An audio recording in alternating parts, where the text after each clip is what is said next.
자, 2004년도 형법 이제 기본 강의입니다. 저도 책을 이제 오늘 처음 받아봤는데, 자, 우리 그 죄형법정주의 한번 앞에 보시죠. 5페이지. 형법 이제 기본 이론으로 들어가기 전에, 뭐 죄형법주의는 뭐 형법에 있어서 헌법적 위치를 차지하고 있습니다. 그래서 죄형법정이 모르면 우리가 형법을 할 수도 없고, 그래서 특히 이제 올해는 13회 때는 안 나왔어요. 죄형법정주의에서 출제가 됐지만은 12회 때는 출제가 됐고, 뭐 죄형법정을 모르면은 객관식이 또 많이 나오니까는 이제 중요한 건 이제 시험이니까는. 근데 뭐 형법의 가장 근간이 되는 게 기초가 되는 게 죄형법정주의니까는 한번 보시죠. 자, 죄형법정주의란 어떤 행위가 범죄가 되고 그 범죄에 대해서 어떤 종류와 범위의 형벌을 과할 것인가를 하기 이전에 미리 성문의 법률, 국회를 통과한. 우리나라는 뭐 이제 대륙법계로 성문법주의니까는, 미국이나 이제 영국 같은 경우는 이제 불문법주의죠. 판례법. 그러나 우리는 성법주의니까는 국회를 통과한 성문의 법률에 규정하여야 된다는 이제 원칙이다. 그래서 5가지 이제 파생 원칙이 있습니다. 제가 학부 때는 제가 80학번인데 그때는 4가지인데 한 90년대에 하나가 더 들어왔어요. 지금 5가지입니다. 그래서 이제 가장 대표적인 게 이제 법률주의, 성법주의죠. 이게 거의 한 1000년의 역사를 갖고 있죠. 우리 그 존왕의 대헌장, 소위 말하는 황금률, 마그나카르타, 그때부터 이것들이 이제 나타나고 있습니다. 유럽에서는 이 법률 때문에 수백 년 동안에 뭐 영국이라든가 프랑스, 독일 같은 데서, 독일에서는 이제 프로이센 형법, 이 독일에서 이제 최초로 형법전이 이제 생기면서 이걸 위해서 진짜 뭐 프랑스 혁명인데 수백만 명이 이것 때문에 이제 고귀한 생명을 했죠. 법률주의, 법률 없으면 범죄도 없고 형벌도 없다. 바로 이 가장 기초가 되는 게 법률주의, 성문법주의가 되겠습니다. 1번 범죄와 형벌을 확정할 때 오로지 성문 법률을 기준으로 해야 한다라는 것들. 하여튼 뭐 이번 13회 때도 뭐 객관식은 보니까 판례 딱 2개 빼고 기본서에 다 나왔더라고요. 근데 사실 말하기 뭐하는 게 여기 수업 임박한 사람들이 뭐 기본서를 보는 게 아니니까 다들 이제 뭐 안기장지 이렇게 보고 하는데 정말 판례 2개 빼고 다 나왔고 뭐 사례는 뭐 100%고. 그래서 기본서 보실 때, 기본 강의 들으실 때 이것만 충실히 하셔도 형법에서는 뭐 합격전을 그 형법에서 좀 이렇게 이 점수를 다 끌고 가셔야 됩니다. 그래서 얼마든지 형사기에서 다른 과목에 비해서 40점, 50점을 끌고 갈 수 있으니까는 그런 이제 입장에서 한번 보시고요. 자, 그럼 이제 우리 뭐 객관식이니까 여기는 일단은 범죄와 형벌을 확정할 때는 오로지 성문 법률을 기준으로 해야 된다. 우리나라 같은 경우는 이제 국회를 통과한 바로 성문법이 되겠죠. 2번 관습법에 의해서 새로운 구성 요건을 만들거나 기존의 형을 가중해서는 안 된다. 우리나라도 이게 불과 조선시대만 해도 관습법 정말 많았죠. 지금도 우리가 정당행위, 사회상규 이런 것들은 역시 관습적인 것들입니다. 옛날에 우리 향약 같은 것들, 그래서 불효자는 멍석말이 그게 죽도록 패는 것들이거든요. 그러고 이제 막 쫓아내지 않습니까? 그 다음에 무슨 뭐 이슬람 쪽 이런데 정말 관습법들이 많거든. 지금도 있죠. 그러니까 이건 철저하게 금지되고 있다라는 것들. 3번 그러나 관습법의 적용이 행위자에게 유리한 경우, 즉 관습법에 의해서 책임 조각사유, 인적 처벌 조각사유 또는 위법성 조각사를 인정하는 것은 죄형법정주에 위배되지 않는다는 것들. 여기서 대원칙이 있습니다. 죄형법정주의는 피고인에게 불리한 것은 철저하게 적용돼서 범죄자의 인권을 갖다가 보여준다. 뭔가 좀 아이러니하죠. 근데 사실 형법이라는 것은 그 범죄자의 인권을 보호하면서 동시에 우리 보통 시민들의 인권을 자동으로 이제 보호받는다. 그래서 결국 형법은 범죄인의 권리 장전이 될 수밖에 없는데, 그러나 그것을 통해서 보통 시민들도 역시 권리를 보호받는다. 바로 이것이 되겠죠. 그렇기 때문에 피고인에게 불리한 것들, 즉 형벌을 갖다가 가중하는 것 또는 확대 적용하는 것, 이건 철저하게 금지가 됩니다. 그러나 그것이 피고인에게 범죄자에게 유의할 때 그때는 얼마든지 관습법도 허용이 된다. 이게 너무나 당연한 법철학, 법원칙인데 요새 사회가 이게 완전히 왜곡이 되어 있습니다. 너무 흉악 범죄들, 요새 진짜 전소살해죄 너무 많이 나옵니다. 워낙 돼 있으니까는 이제도 좀 제대로 된 그 형벌도 필요하다라는 것들. 그러니까는 왜 처벌 안 하느냐. 사실 우리나라 선고형이 전 세계적으로 상당히 낮은 편이에요. 상당히 낮은 편입니다. 미국 같은 경우는 뭐 하면은 뭐 종신형이 갖고는 막 천리도 막 때리고 그러던데 우리나라 뭐 살인범도 그 신림동 그 살인범 오늘 일심 뭐 무기 나왔대요. 그 요새나 그때 많아졌지. 그런 법들이 있는데 그러나 어쨌든 형법은 모든 그 사람에 대한 어떤 인권 보장, 범죄자의 인권도 보호받을 필요가 있다. 그렇기 때문에 철저하게 행위자한테 불리할 때는 죄용호 조치가 철저하게 적용됩니다. 그 다음에 유리할 때는 오히려 뭐가 돼? 완화돼서 관습법도 적용될 수 있다는 것들. 자, 첫 번째 판례. 예비 음모를 처벌한다는 규정은 있으나 그 형을 따로 정하지 않은 경우 처벌이 이제 불가능하다. 대원칙이죠. 이게 공직자 선거법입니다. 지금은 당연히 개정이 됐습니다. 과거 공직자 선거법에 보면은 그 위반 사항에 대해서 예비 음모는 처벌한다. 이렇게 이제 규정이 돼 있었다는 겁니다. 그랬더니 검사가 미수에 준해서 형을 구형을 했다는 겁니다. 그랬더니 대법원이 있을 수가 없다. 예비 음모는 첫 번째 예비 음모 처벌 규정이 있어야 되고 두 번째 그에 대해서 법정형이 명확하게 규정이 돼 있어야 된다. 형법은 28조에 예비 음모 처벌 규정이 있습니다. 그 다음에 각 본조에 살인죄 같으면 조문 잊어버렸는데 강력조를 할까 조문 외우니까 강도 예비죄는 343조에 7년 이하의 징역이라고 규정이 되어 있습니다. 바로 이렇게 돼 있어야만 예비 음모를 처벌할 수 있다. 공직자 선거법에는 예비 음모 처벌한다. 근데 어떻게가 없었다는 얘기죠. 어떻게 처벌한다? 몇 년 이하로 처벌한다? 이것이 없었다. 그렇다면 이것은 처벌할 수 없다. 지금은 개정됐어요. 지금은 다 법정형이 이제 규정되어 있지만은 그래서 이거는 이미 공직자 선거법은 해결이 되지만 이 법원칙은 살아 있습니다. 예비 음모는 반드시 처벌 규정이 있고 그에 따라서 법정형이 규정되어 있어야만 처벌이 가능하다. 자, 이렇게 되어 있습니다. 자, 위임입법, 백지형법과 그 허용의 한계. 자, 1번 법률주의는 구성요건의 일부를 명령, 조례 등 하위 법률에 위임하는 위임입법, 백지형법을 허용하고 백지형법은 강상의 용어죠. 만들어낸 이제 교단에서 만들어낸 용어입니다. 위임입법. 지금 우리 지난 이제 총선이 있고 국회를 보셨지만은 제가 이렇게 보면서 이번 그 21대인가요? 국회처럼 일 안 하는 건 처음 봤습니다. 정말 우리 그 로스쿨과 관련해서 산적한 많은 저기들이 있었거든요. 그런데 아시다시피 국회 가면은 어떤 사안들은 몇 년이 가도 그러다 이제 끝나면은 폐기가 돼버립니다. 그러니까는 기본적으로 국회에서는 어떤 처벌 원칙만 정하고 세부적인 구성 요건은 위임을 할 수밖에 없다는 겁니다. 각 부처, 그러니까 대통령령, 총리령, 부령이 있을 수밖에 없다는 거죠. 이런 것을 위임법인데 이제 우리 교단에서는, 강단에서는, 학계에서는 그냥 백지형법이다.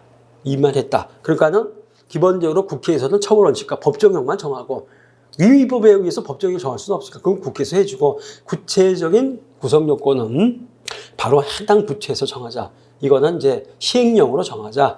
이것이 바로 뭐가 됩니까? 위임입법, 백지형법이 되겠습니다. 우리 잘 보시면 아시지만 검수완박 그랬잖아요. 근데 법무부에서 검수완박인데 결국 시행령에 의해서 몇몇 그 범죄를 살려냈죠. 대표적인 경우들입니다. 근데 그 기본적에서 나오지만은 그것은 그 어떤 위법 판단은 헌재에서 하는 것이 아닙니다. 요거는 뭐가 됩니까? 시행령의 위법 여부는 대법원에서 판단한다. 기분 나쁘면 대법원을 가져가면 되는데 뭐 2년 이상 지났는데 대법원에 가고 있지는 않죠. 그렇기 때문에 마약범죄 같은 경우는 이제 검찰에서도 이제 수사가 가능해졌죠. 그런 경우들. 자, 그러면은 원칙은 2번.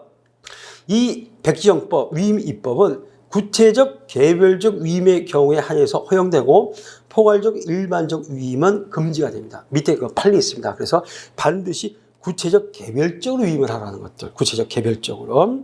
3번. 법률의 시행령이나 시행규칙의 규정이 모법의 위임 범위를 벗어났는지 판단 기준입니다.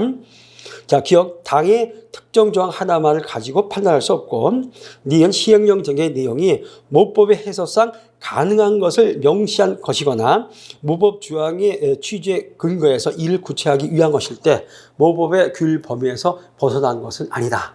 그렇다면 이것은 얼마든지 합법적이고 시행될 수 있다. 그러니까는 검수완박인데 검수원박을 했다. 근데 그 조항들은 어떻게 됩니까? 절대 그 범위를 벗어나지 않았거든요. 그 모법의 범위 벗어나죠. 그러니까 지금 그거는 그대로 지금 쓰고 있는 부분들이죠. 바로 그런 부분들. 자, 위임 입법의 한계를 벗어난 경우 법률주의 위반 따라서 이건 무효 적용될 수가 없습니다. 1번 명시적인 위임 범위 일탈.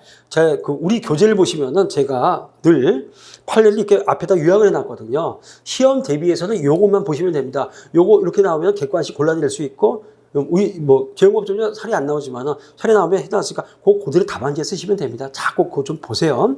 자, 명시적인 위임 입법의 일탈인데 법률의 시행령이 형사처벌에 관한 사항을 규정하면서 법률의 명시적인 위임 범위를 벗어나 처벌 대상을 확장하는 경우 위임 입법의 한계를 벗어났죠. 이건 죄용법중 위반. 따라서 이건 무혐의다. 처벌할 수 없다. 그 얘기는 처벌할 수가 없다는 것들. 대표적으로 2번 한번 보세요. 이런 경우인데 초등학교를 졸업한 문맹자에 대한 운전면허 구술시험 응시 제한입니다. 초등학교 졸업 이상의 학력을 가진 문맹자에게 운전면허 구술시험에 응시를 제한하고 있는 자동차 운전면허 사무처리 지침 시행령이죠. 모범의 위임 범위를 벗어서 이제 무효가 되는데 저는 운전면허가 없어서 모르겠습니다. 우리 집사람도 운전면허 있고 아들도 운전면허 다 하는데 모르는데 지금 생계 때문에 운전을 해야 되는 사람들 정말 수백만 명이 되겠죠. 근데 이게 판례가 2007년도 판례입니다. 그랬는데 초등학교를 졸업했는데 문맹자들이 있습니다. 중졸도 우리 때는 중학교, 고등학교는 또 시험 보고 들어가고 막 그랬었거든요. 그런데 기본적으로 요새는 이제 뭐가 됩니까? 실제 이제 정신장애인들도 고등학교까지 그냥 보내거든요. 근데 실제로 보면은 문맹자들이 꽤 많아요. 이분도 우리 때는 이제 국졸이죠. 지금 초등학교를 졸업했는데 문맹자. 그러니까는 운전해야 되는데 첫 번째 필기시험을 응시를 못합니다. 문맹인데 어떻게 필기시험을 근데 운전면허 따야 되는데 그러니까 이제 어떻게 하냐면 이때는 뭐가 됩니까? 구술시험으로 들어가고 이제 여기서 구술시험을 하게 하거든요. 근데 문제는 이게 어떻게 되냐면 초등학교 중퇴는 당연히 문맹을 해갖고는 이게 원래 초등학교 중퇴자에 대해서 구술시험을 허용을 했던 겁니다. 근데 이 피고인은 뭐냐? 위계 공무집행 방해죄로도 기소가 된 사건이에요. 그런데 이 사람은 초등학교 졸업했는데 문맹이거든요. 초등학교 졸업해서도 공부를 했으면 문맹이 될 수 있는 거지. 저도 그거 많이 봤습니다. 많이 봤는데, 초등학교 졸업했는데 문맹인데 운전면허 따야 됩니다. 그래야 이제 먹고 사니까. 그런데 구술시험에 이제 응시를 했거든요. 그랬더니 이제 그때 서류 조작했다. 근데 이거는 경찰청에서 하니까는 이거 공무다. 그래서 유괴 공직방으로 기소가 된 사건입니다. 근데 중요한 거는 초등학교를 졸업했건 초등학교 중퇴했건 문맹이고 똑같거든요. 구술시험은 볼 수밖에 없다는 겁니다. 근데 당신은 초등학교 중퇴인데 초졸인데 왜 응시를 했느냐. 그래갖고도 기소가 됐더니 대법원에서는 중요한 거는 문맹이라는 게 중요한 거지 이 사람이 초등학교 중퇴인지 초등학교 졸업인지는 중요치 않다. 오히려 뭐가 됩니까? 시행 규칙에서 이걸 제한하기 못 뽑은 문맹자는 다 허용해라. 근데 시행 규칙에서 초등학교 중퇴를 제한하겠다는 겁니다. 이거는 틀림없이 모법의 위임 범위를 벗어났다. 만약에 초졸도 문맹이라면은 이거는 위계 공직방해 아니라 무죄가 될 거 아닙니까? 근데 왜 시행 규칙에서 가벌성 확장하고 있느냐? 그러니까 이거는 틀림없이 위임법의 한계, 법률주의를 위반했다. 따라서 이거는 위법, 무죄가 인정이 된 사건이 되겠습니다. 이런 식으로 할 수가 있다는 얘기죠. 또 한번 보시죠. 3번 일정한 근무원을 출연케 하는 사회봉사명령. 사회봉사명령은 옛날에 유명한 일반적으로 요새도 드라마 나오대죠. 참 20대 때 그 유명 여배우인데 지금 50이 넘어도 계속 나오더라고요. 근데 기본적으로 이 양반이 그때 일본 위안부 할머니들 하면서 위안부시라고도 누드 사진집을 냈었어요. 그 누드를 안 했어요. 누드인데 하나도 안 보고 다 가렸었는데 그때 난리 났었습니다. 그래갖고 이래저래 해갖고는 그때 사회봉사 명령을 했는데 그때 보육원에 가서 이제 하루 8시간씩 아기들 막 기저귀 막 빨고 그랬는데 연예가 중에가 가서 벌 받고 있는데 막 찍고 막 난리 났었거든요. 그랬는데 문제는 그 H그룹 지금 회장님, 지금 명예회장이신가? 그런데 그때 이제 그 그룹 회장님들이 많이 하셨잖아요. 그랬더니 이제 뭐냐면 법원에서 충분히 이제 그 집행유예를 선고하면서 사회봉사 명령을 했는데 금절 출연 사회재단에서 좀 좋은 데 쓰시오. 이랬다는 겁니다. 근데 대법원은 그런 건 없다. 사회봉사 명령은 몸으로 떼어놓은 거지 돈으로 떼어놓은 게 아니다. 그러니까 이거는 잘못된 거다. 그랬더니 어떻게 됩니까? 현대죠. 다른 얘기죠. 그래갖고 회장님이 출연해갖고는 현대 무슨 재단 세웠어요. 현대 아산이고 뭐 세웠어요. 세워갖고는 5천 원이가 돼갖고는 지금 잘 돌아갑니다. 그래서 이제 세운 건데 그러다 이제 뭐 대법원에서 하지 말라 그랬지만 난 뭐 하겠다 뭐 이런 식으로. 그런데 어떠한 경우에도 금년에 출연을 하게 하는 사회봉사 명령은 있을 수가 없다라는 것들. 자, 그 다음에 그 관련 판례 한번 보세요. 보호 관찰 대상자에 대한 특별 준수 사항을 사회봉사 명령, 수감 명령 대상자에게 이걸 적용할 수가 없다. 근데 작년 법전형 모의시험에서 이게 객관식으로 이 판례가 출제가 됐습니다. 됐는데 보호 관찰 대상자에게 특별 준수 사항인데 보호 관찰이니까 그 소위 말해서 우리 있잖아요.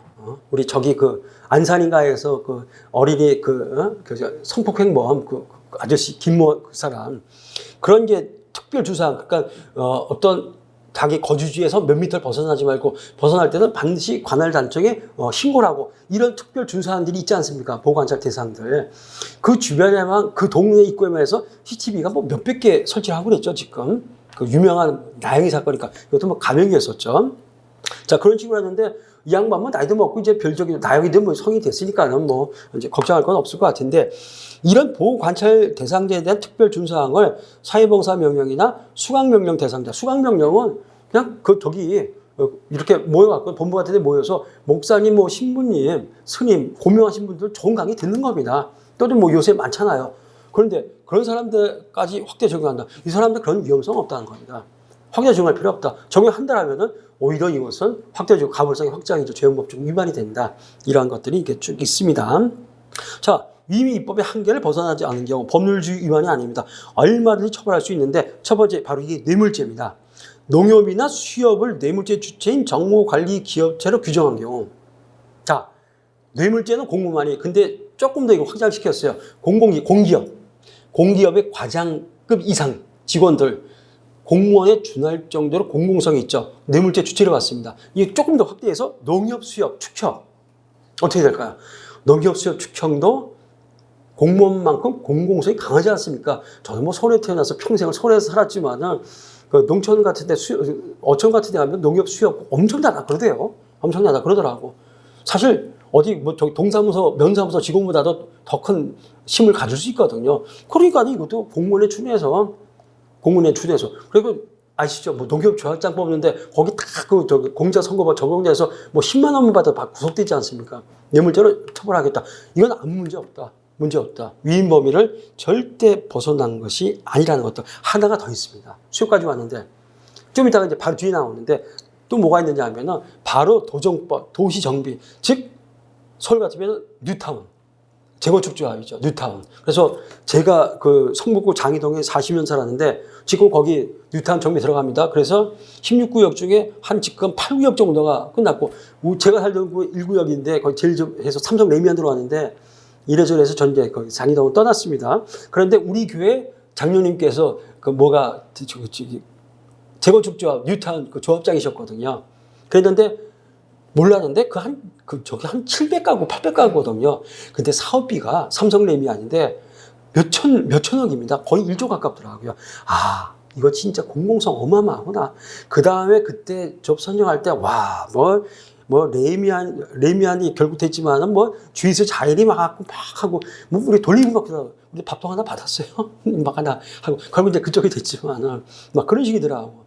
그러니까, 와, 이게 어마어마하구나. 제가 단골 약국집 이 양반이 감사, 우리 그 1구역 감사, 막 이렇게 하시더라고. 이거는 뇌물죄 주체가 될 수밖에 없겠다. 좀 이따 판례 나옵니다. 그래서 이렇게 재건축 조합의 소위 말해서 선출직 임원들, 조합장, 부조합자, 각종 이사, 감사 이런 사람들도 뇌물죄 주체로 보고 있습니다. 확대 적용하죠. 전혀 이거는 죄형법정 위반이 아니다. 뒤에 나오니까 그런 것도 한번 보시죠.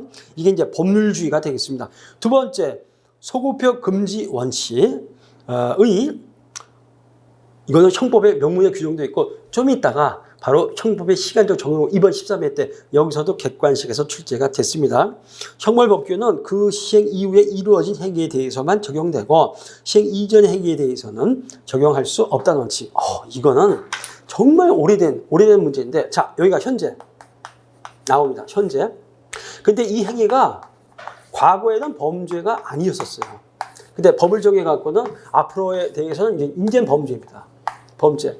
그러면은 형법이라고 하는 것은 법을 제정을 해서 그 미래 앞으로 향해서만 적용되는데 요게 소급 적용이 됩니다. 근데 과거 조선시대 그렇고 이런 일들은 비일비재했었고 1960년대 소위 말해서 이제 5.16 그 쿠데타 이루어지고 그 다음에 그 국가보안법에 의해서 한 조항이 있었는데 나중에 대법원에서 위헌 판단 받았었죠. 실제로 현대사에서도 있었어요. 근데 과거 전 세계 어디에서도 이런 일들이 비일비재했다는 겁니다. 근데 이건 철저하게 금지가 된다는 얘기죠. 철저하게 이거는 있을 수가 없다. 그러니까는 일자면은 우리 지금 이렇게 성폭력 범죄 보면은 어디 이런 데 가서 막 보고 그러는 거 사실 80년대 말에 해도 그런 거 처벌 규정 없었습니다. 공중 밀집 장소의 성추행 같은 것들 그 규정 없었어요. 그 90년대 이후 생겼습니다. 그 전에 그런 얘기다. 범죄가 아닌데 딱 만들었어요. 당시 20년 전에 그 짓 했잖아. 처벌받아. 그러면 어떻게 됩니까? 이 사회는 마비가 돼버린다는 얘기죠. 지금부터 처벌해라. 그래서 이것이 바로 소급표 금지의 원칙이라는 것들. 적용법이 사후 입법에 의한 처벌 금지. 그렇죠. 사후 입법에 의해서 미래 법을 만들어서 과거로 거슬러 올라올 수 절대 없다. 처벌 금지의 원칙이 되겠습니다. 그렇기 때문에 2번 행위자에게 불리하게 기여 각직삭의 구성 요건을 신설 개정하는 것이나 니은 총칙 규정을 개정해서 처벌 범위를 확장하는 것은 금지가 된다는 것들. 그러나 3번 행위자에게 유리하게 형벌이 배제되거나 축소되는 경우에는 소급표가 인정이 됩니다. 그랬을 때 2번 13회 때도 개과식 나왔지만 뭐가 됩니까? 위전착 같은 경우도 사실에 차고 유추적 용서 이번에 출제됐습니다. 사실에 착오는 왜 유추적 용합니까? 좀 이따 보겠지만 유추적 용은 철저히 금지되어 있거든. 아까 말씀드렸죠. 피고인에게 불리한 것은 철저하게 금지가 됩니다. 반대로 피고인에게 유리하면은 웬만하면은 확대해 적용합니다. 이때는 죄무모집 원칙이 깨져버리는 것들이죠. 소급 적용도 마찬가지라는 거죠. 유리하면은 소급 적용을 해줘라. 모르는 사람들이 보면은 형법은 범죄자를 위한 형법이 맞습니다.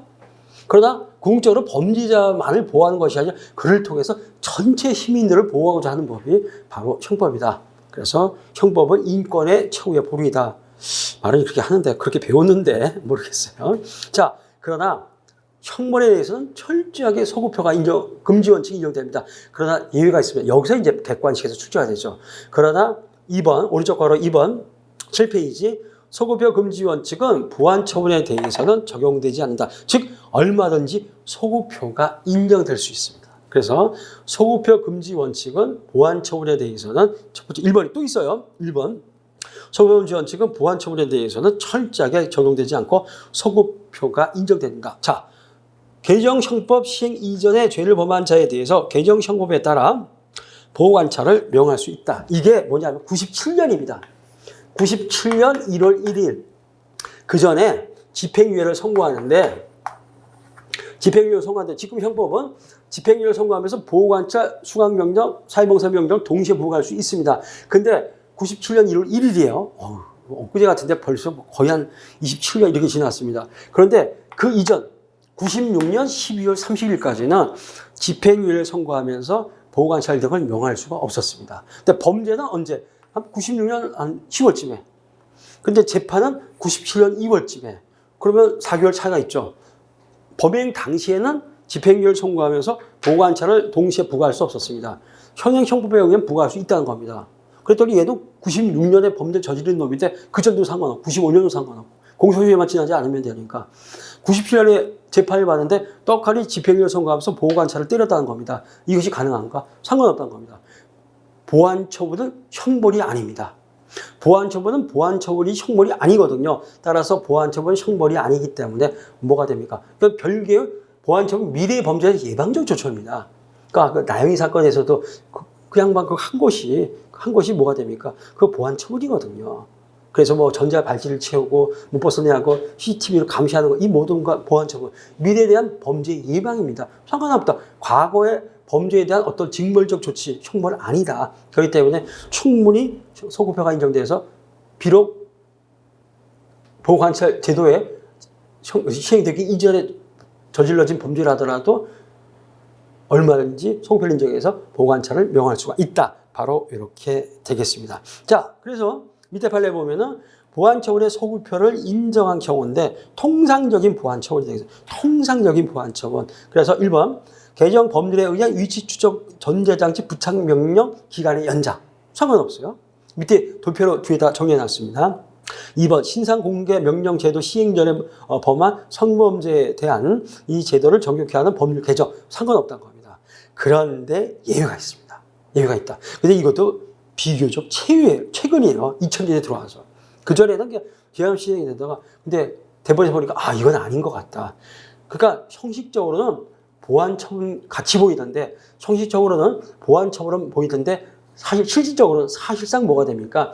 형벌적 요소를 갖고 있다. 그러면 얘는 실제로 형벌이지 보안처분은 아니다. 이럴 때는 어떻게 됩니까? 형벌로 봐서 간주를 해서 이때는 소급표 금지 원칙을 적용하자. 이런 경우들이 있는데 먼저 1번 자유제한적 보안처분이 됩니다. 자유제한적 보안처분. 자, 가정폭력범죄처분법상 사회봉사명령을 부과하면서 사회봉사명령은 틀림없이 형식적으로는 보안처분 맞습니다. 그런데 사회봉사명령을 부과하면서 행위시법상의 사회봉사명령 부과 시간의 상한인 100시간을 초과해서 상한을 200시간을 올린 신법을 적용했다. 그러니까 이 사람이 범행 당시에는 사회봉사명령이 100시간이었습니다. 하루 8시간 기준으로 하면 한 13일 정도. 근데 이제 개정법에 의해서 200시간으로 이게 늘어났어요. 근데 재판은 이제 신법 적용 당시 재판을 받아간 거죠. 그러니까 13일 정도가 226일로 늘어났다는 겁니다. 그럼 사실 사회봉사명령 보용안에서 뭐 똥기저귀 빨고는데 13일 동안 더 해야 돼요. 그러면 사실상 이거는 자유제한적 조처죠. 형벌적 성격이 틀림없이 있다는 겁니다. 그래? 그러면 이럴 때는 보안처분이 아니라 형벌이다. 따라서 이런 경우에선 제한해야 된다. 인정할 수 없다. 100시간 범위 내에서만 해라. 소급표를 인정하지 않겠다. 소급표 금지 원칙을 적용하겠다. 바로 이 경우가 되겠습니다. 변시 3번이나 나왔는데요. 그 다음에 2번 소급 적용 불가에 대한 명확한 규정이 존재합니다. 부칙에 소급 적용하지 말아라. 그거 지켜야죠. 신법에서 야 소급 적용하면 안 돼. 그러면 당연히 따라야 됩니다. 이때도 당연히 인정이 안 된다는 것들. 그 다음에 3번 소급 적용에 대한 경과 규정이 없는 경우. 자, 전자장치, 전자발찌 부착 명령에 관해서 불이익을 추가하는 법 개정이 있고 그 규정에 소급 적용에 관한 경과 규정이 없는 한 전자장치 부착법 위치 추적 전자장치 부착 기간 한 가중 규정은 같은 법 시행 전에 19세 미만의 사람에 대해서 특정 범죄를 저지른 경우에 소급 적용될 수 없다는 것들. 이런 경우는 너무 가혹하다, 형벌에 가깝다. 이럴 때는 소급표 인정할 수 없다. 소급표 금지 원칙을 적용해라. 이것만 좀 외워두시면 되겠습니다. 철저하게 객관신용이고요. 자, 보안처분. 두 번째는 소송법 규정의 변경입니다. 소급표 금지 원칙의 적용이 없다는 것들. 소송법 규정. 특별히 이제 공소시효겠죠. 공소시효. 1번. 소급표 금지 원칙은 실제법이 형법에 대해서만 적용되고 그 본질상 범죄 성과 무관한 절차법, 민사법, 형사법, 행정소송법, 절차법이죠.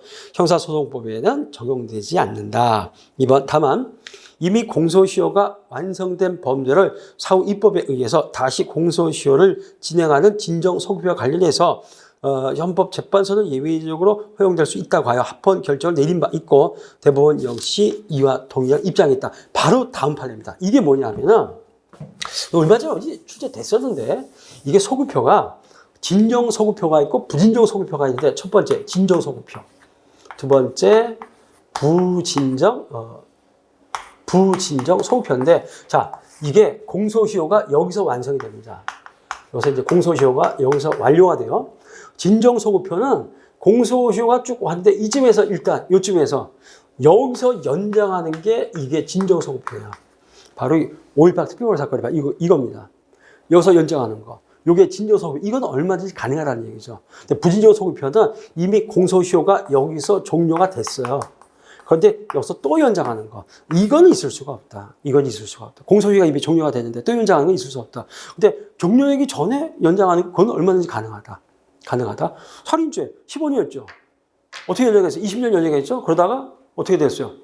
폐지. 좀 살인죄 공소시효가 없지 않습니까? 그러면 어떤 놈이 이제 15년이었는데 14개월 한 11달 했으면 한 달만 있으면 공소시효 이제 완성. 그런데 20년 연장했습니다. 어떻게 돼? 진정 소급표죠. 진정 소급표 맞아. 그러면은 20년 따라가야 됩니다. 폐지됐다. 그러면 끝났습니다. 이 사람의 공소시효는 완성되지 않았습니다. 살인죄로 얼마든지 처벌할 수 있죠. 바로 이렇게 진정성호표. 이거는 문제가 없다. 바로 8페이지 5.18 민주화운동 특별법이 바로 이겁니다. 이게 같은 법 시행 당시 공소시효가 완성된 헌정질서 파괴 범죄에 대해서 적용이 된다. 죄송합니다. 5.18 이건 진정성호표가 아니라 죄송합니다. 이거 부진정성호표였어요. 죄송합니다. 지금 5.18 특별법은 부진정성호표. 이게 이제 뭐가 됐냐면은 좀 역사가 있습니다. 이게 공소시효가 언제 진행했느냐? 이게 그 내란죄거든요. 내란죄 공소시효는 15년입니다. 근데 이 사건이 처음 언제 일어났냐면은 1980년 5월 18일에 일어났습니다. 5월 18일, 16일인가 17일인가 그날이 토요일이었거든요. TBC, 지금 TBC죠. 말이라고 불리는 사람이 토요 영화를 보고 있는데 갑자기 대학교 1학년 때 비금 뉴스 계엄을 뭐가 됩니까?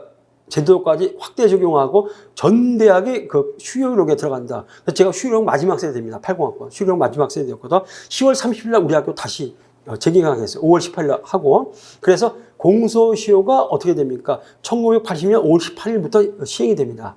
그랬는데 지금 사건 판례 한번 보세요. 97년이죠. 97년인데 이게 기소가 된 게 96년이가 그렇습니다. 그러니까는 이미 사건이 진행된 지 10년 후에 기소가 됐다는 얘기죠. 이미 공소시효가 완성이 됐습니다. 공소시효가 완성이 된 상태에서 대법원 판결 97년에 나왔으니까. 그래서 이건 부진정 성호표의 문제가 됐었다는 얘기죠. 자, 한번 읽어보겠습니다. 이때 피고인이 누군지 다 아시죠? 다들 이제 가셨어요. 전모 씨, 그 다음에 노태우 전 대통령은 뭐 국가 장인까지 했죠. 나름대로 모든 몰수 추진을 다 했고 했기 때문에 그때 그 뭐가 됩니까? 이거 해갖고는 이거 국가 자금으로 치렀습니다. 그래서 국립묘지 못하셨지만은 자 5.18 민주화 운동 특별법 제2조는 그 1항에서 그 적용 대상을 79년 12월 10일 이게 전 안 봤는데 서울에 본 제가 일부러 안 본 게 너무나 생생한 지금도 기억나거든. 고3 때인데 본고사 준비하고 있었을 때인데 볼 필요가 없어. 뭐하라고 트라우마를 또 해. 12월 10일 날, 그 다음에 1980년 5.18을 전후로 해서 발생한 바로 이제 국가 내란 사건 특정하고 있으므로 그에 해당하는 범죄는 5.18 민주화 운동 특별법의 시행 당시 이미 형사소송법에 의해 공소시효가 완성되었다. 여부에 관계없이 모두 그 적용 대상이 명백하다 할 것인데 위 법률 조항에 대해서 헌재가 합법 판정을 내렸다는 겁니다. 근데 대법원이 조금 비겁합니다. 지금 여기서 완성 여부에 관계없이 완성됐으면 부진정 성호표고 완성되지 않아서 진정 성호표거든요. 진정 성호표는 문제 없다는 겁니다. 근데 문제는 부진정 성호표. 이게 문제인데 이미 완성이 됐어요. 근데 대법원은 관계없다. 무슨 얘기냐면은 지금 헌재에서 이걸 갖다가 한정 합법 판결을 내렸습니다. 근데 아시다시피 헌재 재판관이 9분이잖아요. 5명이 위헌을 때렸습니다. 근데 6표가 나와야 위헌이잖아요. 사실 다수기현입니다. 다수기현이지만 5표가 되니까는 어쩔 수 없이 위헌이 안 나오니까 한정 합헌이 나왔습니다. 헌재에서 어쨌든 합헌 때렸기 때문에 대법원은 어쩔 수 없이 그냥 따라가겠다. 왜냐하면 대법관들이 늘상 우리 대법원이 헌재보다 위에 있다 이렇게 생각하시는데 왜 이 판례만은 헌재를 따라가는지 잘 모르겠습니다. 할 말이 없거든요. YS 시절입니다. YS 시절. 그래서 헌재가 위 법률 조항이 헌법에 위배되지 않는다는 합헌 결정을 하였으므로 이 법률 조항 적용법에 속하는 범죄에 대해서는 이를 그대로 적용할 수밖에 없다. 그러니까 헌재가 부진정 성호표인데 합헌 때렸으니까 그냥 따라가자.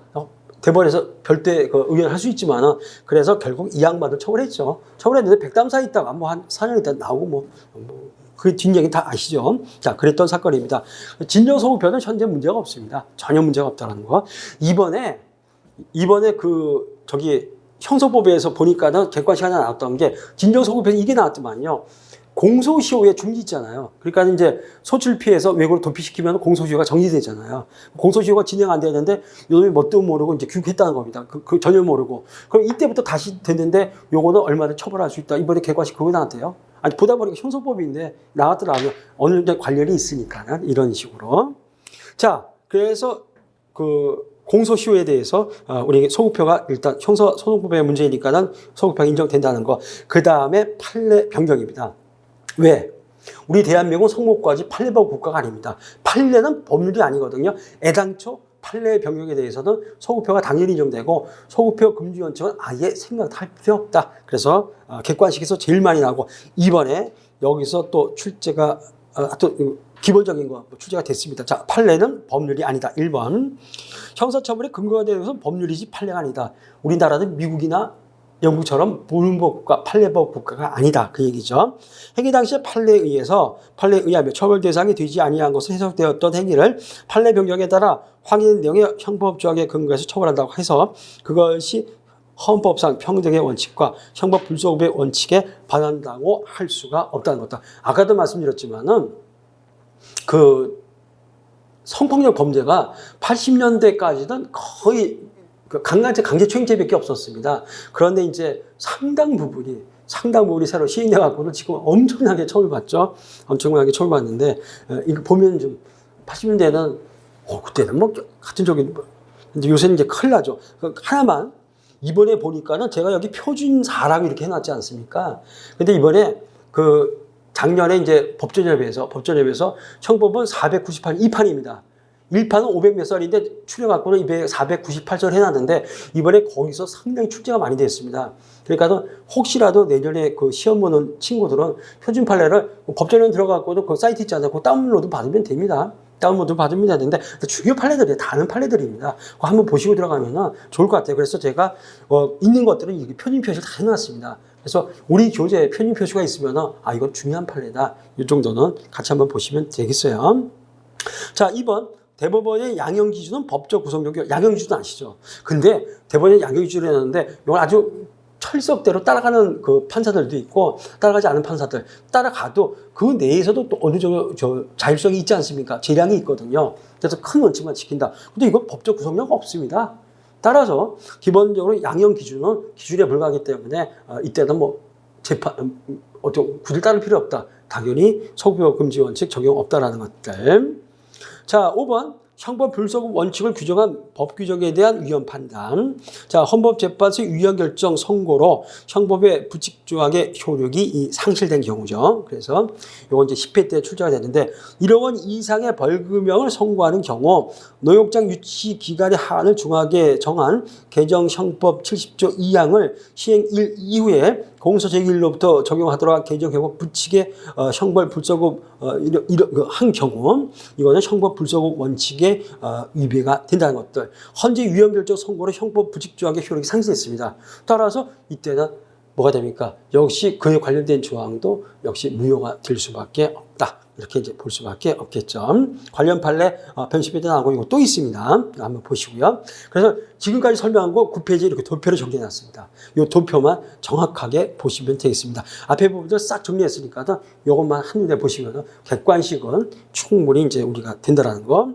자, 그러면 이제 세 번째 명확성의 원칙. 자, 형법은 범죄 구성 요건과 형사 제재에 관한 규정을 행위에 대한 형법의 예측 가능성과 법적 안정성을 담보할 수 있도록 구체적으로 명확하게 규정해야 된다. 그래서 명확성의 원칙의 판단 기준은 바로 예측 가능성, 법적 안정성. 이것이 가장 대표적인 판단 기준이 되겠습니다. 판례 보시면 무슨 말인지 금방 알아요. 내용. 자, 명확성의 원칙의 내용은 구성요건의 명확성과 제재 명확성으로 구별될 수 있다. 제재는 이제 형벌. 자, 먼저 구성요건의 명확성. 구성요건은 가능한 한 명백하고 확정할 수 없는 개념을 사용해야 된다. 만일 형법이 건전한 국민 감정에 반한 행위는 어떠한 것으로 처벌한다, 규정한다면 이로써 형법의 보장적 기능이 심각하게 손상하게 된다. 그런데 실제 인류는 이런 법률들이 존재했습니다. 동서양을 막론하고 근대 이전 그 어떤 절대 왕국 시절은 다 이렇게 했고 그 다음에 현대사에서는 나치 형법이 이렇게 돼 있었어요.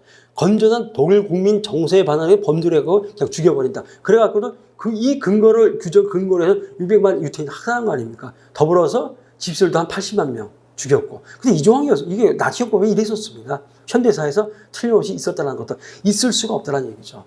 정확하게 절도면 절도, 강도면 강도야지.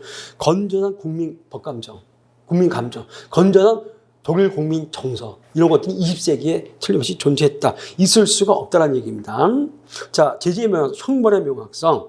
기억, 형벌은 그 종류와 범위에 의해서 특정되면 충분하다는 것들.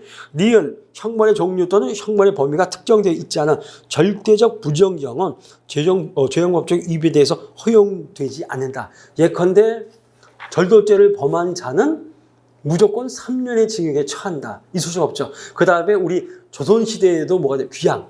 그냥 유배형에 처한다. 몇 년 몰라. 한번 가봐. 그래갖고는 우리 다산 정재경 선생님, 저기 강진에 몇 년 가 계셨죠? 19년 가 계셨어요. 아, 물론 이제 그 학회에서 가서 다산초등 한번 가봤었거든. 강진.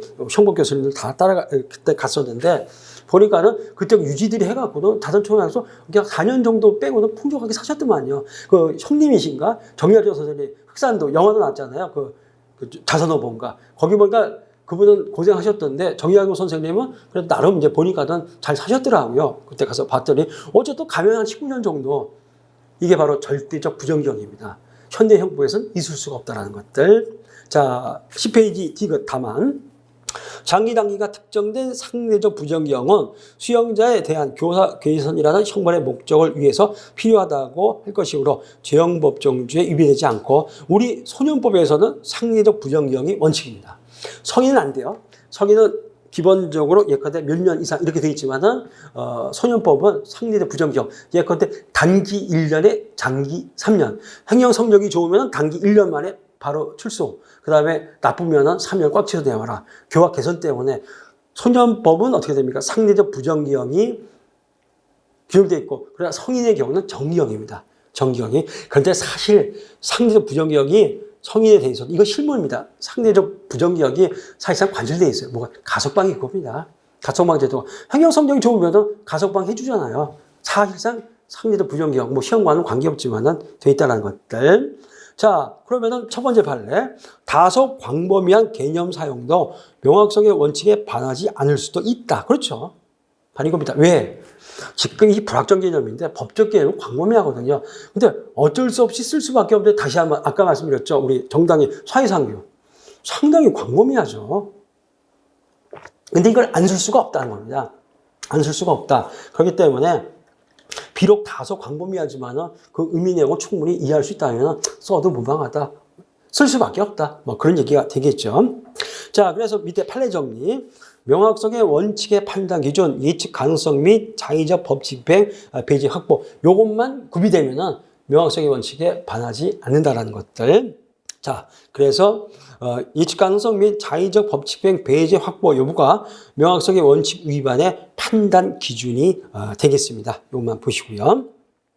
2번 구성요건 요소에 해당하는 행위 유형을 적용하거나 한정할 합력 해석 기준이 존재한다. 그래도 명확성의 원칙에 반하지 않는다는 것들. 저도 이제 우리나라에서 형법 배우다가 독일로 갔는데 독일 형법전을 보게 되니까 한눈에 이해가 됐습니다. 아, 이래서 지금 우리 형법도 상당히 명확해졌는데 확실히 독일 놈들이 그런 게 있어요. 형법전 보면은 아, 이게 명확성의 원칙이구나. 상당히 명확하게 규정이 돼 있습니다. 보면은. 뭐 우리 형법도 좋은데 그렇게 돼 있더라고요. 어쨌든 우리가 독일 형법 받아온 거니까는. 자, 명확성의 원칙에 반하지 않는 경우 이거 한번 보세요. 1번 반하는 경우 죄송합니다. 반하는 경우 지나치게 광범위한 불명확한 규정인데 외고 관리 규정인데 도박 기타 범죄 등 선량한 풍속 및 사회 질서에 반하는 행위. 도박은 사회 질서에 반해. 근데 도박 기타 뭔데? 다 들어갈 수 있다는 겁니다. 그러니까는 뭐 이렇게 해서 뭔가 범죄는 아닌데 기분 나쁜 거 있죠. 기분 나쁘게 쳐다보는 거. 이것도 그러면은 선량한 질서에 반할 수 있다. 민법 103 공소양수 위반 이렇게 볼 수 있잖아요. 이런 건 안 된다는 거죠. 정확하게 도박이면 도박, 마약, 성범죄 이렇게 정확하게 특정을 해라. 그래서 이렇게 선량한 이런 건 있을 수가 없다는 것도. 형법에서는 존재하지 않아. 민법 103조 존재하지만 형법은 있을 수가 없다는 것들. 자, 그 다음에 2번 제일 많이 나왔죠. 과실범 처벌은 과실범 처벌 규정이 있어야만 가능하다. 그래서 객관식 2번 나왔는데 행정상의 단속을 주안으로 하는 법규라더라도 명문 규정이 있거나 해석상 과실범도 벌할 듯이 명확한 경우를 제외하고는 형법의 원칙에 따라 고의가 있어야 벌할 수 있다. 이거 이제 과실범 가면은 사실관계도 있는데 형법은 고의범 처벌의 원칙입니다. 과실범은 과실범 처벌 규정이 있을 때 예외적으로 처벌합니다. 이게 뭐냐면은 숙취한 사람이 사우나에 들어가거든. 그것도 이제 발안실에 들어가서 거기서 땀을 빼는데 저도 뭐 옛날에 많이 해봤거든요.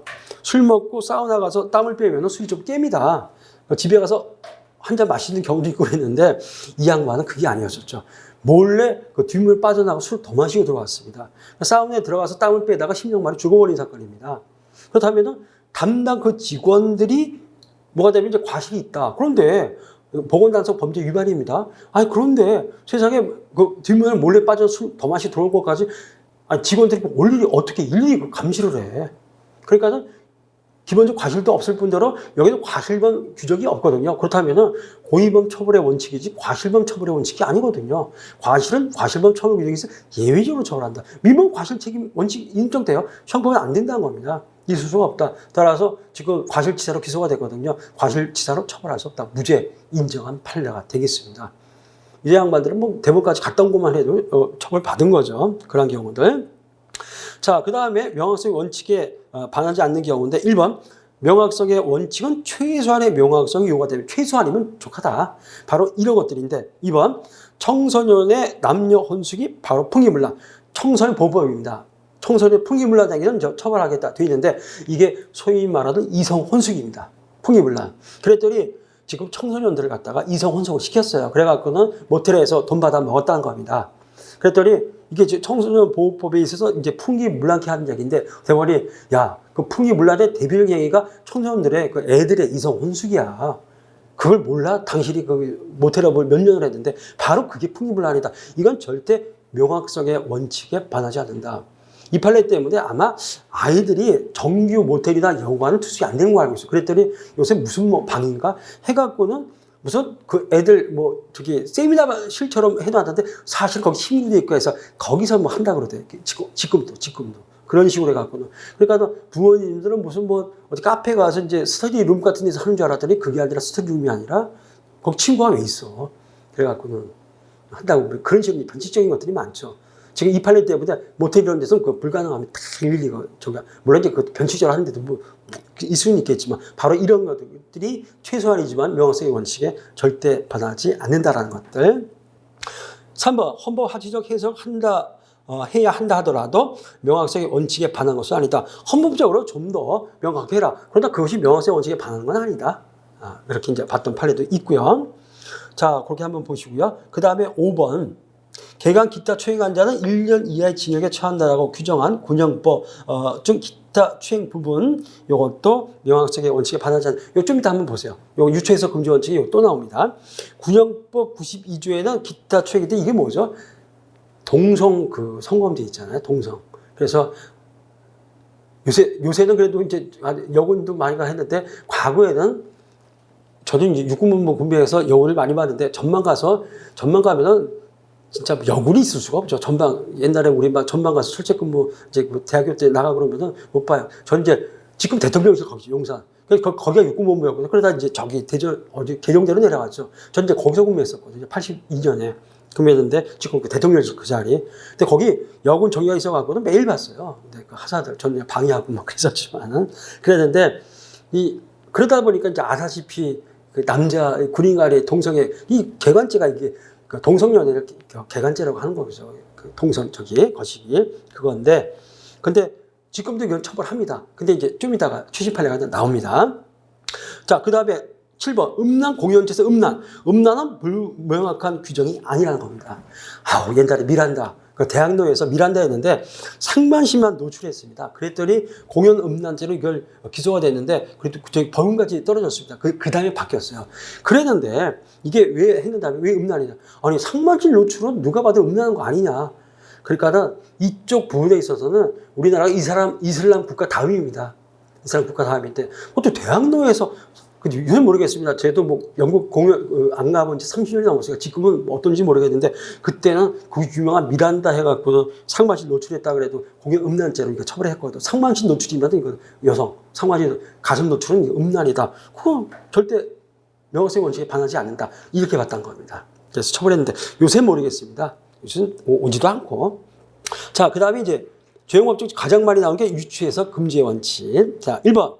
법관이 가벌성의 요건과 형벌을 규정한 법률을 그것과 유사한 성질을 가지는 법률의 규정이 없는 사항에 대해서 당사자에게 불리하게 이슈한 것을 금지하는 원칙이다. 자, 형법에는 이제 옛날에 이런 것들이 있었죠. A라는 사안에 대해서는 처벌 규정이 있습니다. B라는 사안에 대해서는 처벌 규정이 없어요. 그런데 둘 다 유사성이 있습니다. 그러면 어떻게 됩니까? A라는 사안을 둘 다 유사성이 있으니까 이걸 그대로 적용해서 처벌하는 거. 이게 바로 유추해석이 됩니다. 민법은 뭐 유추해석이 허용된다면서요.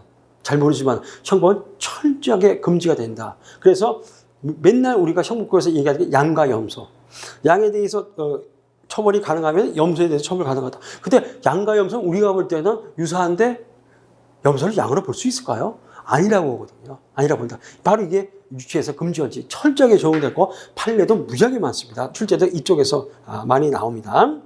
자, 그래서 적용법이 자, 1번 형법과 특별형법의 모든 범죄 구성 요건 위법성 조각사유, 면책사유, 책임 조각사유죠. 인적 조각사유, 백지형법에 있어서 보충 규범에 포함 이런 것들, 형벌 보완 처분을 비롯한 모든 제재가 피고인에게 불리하게 유추 적용되는 것 금지가 된다. 불리한 유추해석 금지입니다. 그런데 2번 반대로 형벌 배제 및 감경 사유, 위법성 조각 사유 등의 확대 적용은 피고인에게 유리한 유추 해석이므로 허용된다. 유리한 유추 해석은 허용됩니다. 그래서 우리가 유연방위 보면은 불능미수 유추 형사, 유추자 빼고 뭐가 됩니까? 그냥 불능미수 범설 또는 유전차 오상 방해에 있어서 사실에 차고 유추용설. 아니 왜 형법인데 유추용을 합니까? 지금 이번 13회 때도 또 나왔지만은 사실에 차고 유추용설에 의하면 고의범이 아니라 과실범 처벌하니까 고의범이 과실범으로 되거든요. 그러면은 그 행위자 피고인은 무지하게 유리해집니다. 유리하니까 이때 유추용이 가능하다. 그래서 피고인에게 유리할 때도 유추용이 그러나 이때는 허용이 된다는 것들. 3번 소송법 규정에 대해서는 원칙적으로 유추 해석이 허용이 된다는 것들. 이렇게 해서 보시면 되겠습니다. 그래서 그 밑에 판례는 유추 해석은 가벌성 확장할 때 그것만 제한되고 가벌성을 축소하면 오히려 그것은 허용이 되고 있다. 이것만 알아두시면 되겠습니다. 그래서 12페이지에도 피고인에게 유리한 유추 해석은 얼마든지 허용이 됩니다. 허용이 되고 있다는 거 판례입니다. 자, 그러면 괄호 3번 유리한 사유의 제한적 유추 목적론도 축소 해석. 축소 해석을 했는데 문제는 뭐가 됩니까? 축소 해석을 해도 가벌성 확정됩니다. 확대 해석을 해야 이게 가벌성 확정되거든요. 축소 해석을 했는데 근데 반대로 가벌성 확정됩니다. 이것도 결국 본질은 가벌성의 확장에 있죠. 따라서 이때도 역시 유추해석 금지 원칙에 반해서 허용되지 않는다라는 것들. 그래서 요 판례죠. 요 사건 범행 발각 후 자수해도 자수에 해당이 된다는 것. 이게 지금 그 당시 공직자 선거법이에요. 전원 합의자 판결입니다. 공직자 선거법이 지금은 당연히 개정됐어요. 지금은 개정됐는데 이때만 해도 공직자 선거법인데 문제는 공직자 선거법을 위반해서 자수를 하게 되면 필요적 면제를 줬습니다. 자, 공직자 선거법을 위반하고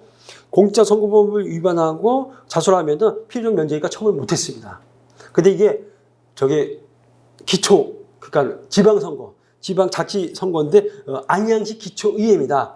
그때 그 이해 유도죄. 그러니까 야, 네가 얼마 주면 내가 후보에서 사퇴해줄게. 그럼 너는 시의원 되잖아. 그래가지고 돈 받아먹고 지금 이게 사퇴를 해준 겁니다. 그래서 공직선거 위반으로 지명수배를 당했거든요. 체포 직전에 자수를 해버렸습니다. 그랬더니 얼마나 얄밉습니까? 체포 직전에 자수를 해버리니까는 지금 공직선거법에 의해서 처벌을 할 수가 없게 됩니다. 그랬더니 원심에서 어떻게 받느냐? 공직자 선거법의 취지는 싸가지 있는 놈들, 법의 발각 전에 자수한 놈들만 처벌을 면제해주자는 얘기지, 법의 발각 후에 도망다니다 도피하다가 자수한 놈은 자수가 아니야. 처벌하겠다. 그래갖고는 8개월의 실형을 선고한 사건입니다. 대법원이 야, 자수는 범행 발각 전을 불문하는 건데 왜 공직선거법이라고 이게 그 해석이 왜 달라져?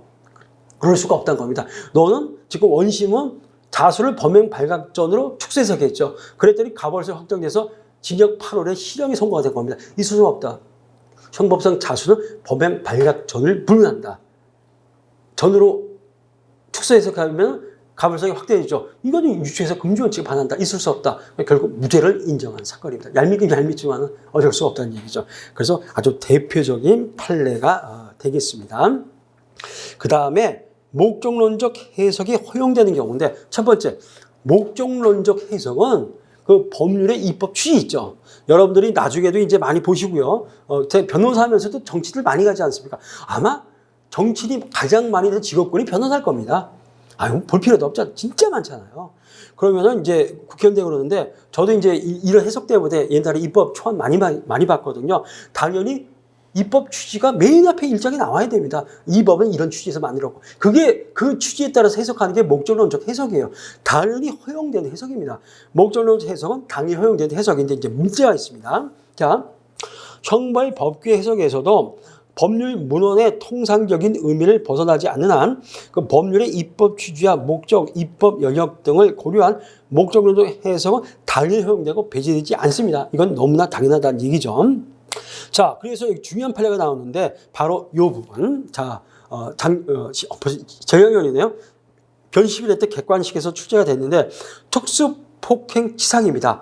특수폭행치상이 있었는데 원래 형법에도 특수폭행치상이 형법 제정 시 53년 9월 형법을 제정할 때부터 형법에는 특수폭행치상이 있었는데 어떻게 했느냐. 그냥 관행적으로 상해죄 예의에 의해서 처벌했습니다. 상해죄 법정형은 7년 이하의 징역입니다.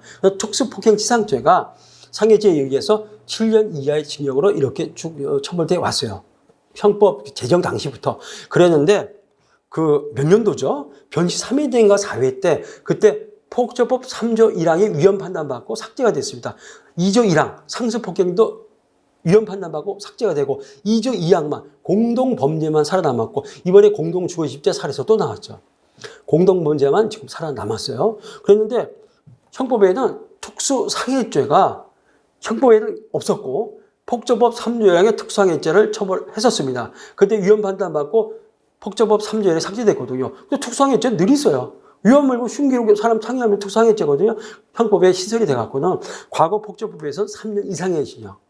형법 시설되면서 1년 이상 10년 이하로 법정형이 바뀌었습니다. 어쨌든 특수상해죄가 신설이 됐네. 자, 이제 문제가 생겼습니다.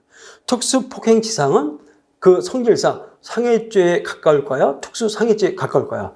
특수는 특수끼리 놀겠죠. 특수폭행치상죄는 당연히 특수니까 특수상해죄 성질이 가깝다는 겁니다. 그러면 지금까지는 상해죄에 의해서 7년 이하의 징역에 처했는데 형법에 특수상해죄가 신설이 됐습니다. 신설이 되면서 어떻게 됩니까? 7년 이하의 징역이 1년 이상 10년 이하로 이게 상향 조정이 돼버렸네. 그럼 어떻게 돼요? 특수폭행치상이 이제는 무겁게 처벌하는 수밖에 없다. 그랬더니 대법원이 그럴 필요 없다. 얼마든지 목적으로 해석 가능하니까는 형법 제정 당시부터 특수폭행죄 이렇게 입법 해석에 이렇게 상해죄에 처벌했다. 형법에 특수상해죄가 신설됐음에도 불구하고 상관없다. 기존 예에 따라서 그냥 단순 상해죄 예에 의해서 처벌해라. 특수상해죄로 처벌하지 말아라. 전혀 상관없다. 유죄에서 금지결정에 받아지 않는다. 자, 이렇게 봤단 겁니다. 그 다음에 괄호 5번 확장 해석과 유추 해석의 문제. 확장 해석은 해석의 결과 그 개념이 문헌의 의미보다 넓어진 해석을 말한다. 사실 확장 해석은 많은 경우, 대부분의 경우 유추 해석이 되겠죠. 근데 확장 해석했다고 해서 언제나 유추 해석이 되는 건 아닙니다. 그렇기 때문에 좀 더 정확한 기준이 필요하다. 그래서 나온 기준이 있습니다. 판례도 유추 해석을 확장 해석과 같이 보는 것과 금지한 입장. 이는 근데 요 기준, 판례에 요 기준 지켜야 됩니다. 학설은 당연히 교수님들은 이 기준 지키고 판례도 요건 인정하는데 바로 언어의 가능한 의미. 언어의 가능한 의미가 기준이 됩니다. 그래서 대법원도 확대 해석이, 확장 해석이 유추 해석이 되려면 언어의 가능한 의미를 넘어서게 되면 이때도 대법원도 유추 해석 인정합니다. 그러나 대법원도 언어의 가능한 의미 범위 안에 있으면은 요거는 조금 확장을 해서도 어떻게 됩니까? 요거는 절대 유추 해석이 아니다. 그래서 판단 기준은 학설 판례 일치해서 언어의 가능한 의미라는 것들 이렇게 한번 보시죠. 가장 대표적인 판례가 바로 밑에 일반 물건 실화죄 이 판례입니다. 일반 물건 실화죄는 자기 소유, 타인 소유 불문하고 일반 물건은 모두 포함이 된다. 자, 실화죄입니다. 현재 방화죄는 규정이 어떻게 되느냐? 방화죄는 타인 소유, 일반 물건, 일반 권유물 방화죄 다 처벌합니다. 자기 소유, 일반 물건, 일반 권유물 방화죄 다 처벌합니다. 문제는 110조의 실화죄가 문제입니다. 실화죄는 어떻게 되어 있냐면은 타인 소유, 일반 권유물 실화죄 처벌합니다. 근데 타인 소유 일반 물건 실화죄는 지금도 이 시간에도 형법에 처벌 규정이 없어요. 타인 소유 일반 물건 실화죄 지금도 처벌 규정이 없습니다. 그런데 자기 소유 일반 물건 실화죄는 처벌 규정이 있습니다. 그럼 우리 한번 상식적으로 비교해 보죠. 지금 실화죄에서 타인 소유 일반 물건이 더 중요합니까? 자기 소유 일반 물건이 더 중요합니까? 아니, 자기 소유 일반 물건 불태워도 있어. 실화할 수 있어. 처벌합니다. 근데 타인 소유 일반 물건은 중요하잖아요. 그 사람 자기의 재산 빼앗기는 거잖아요. 얼마나 중요한데 처벌 규정 없어요.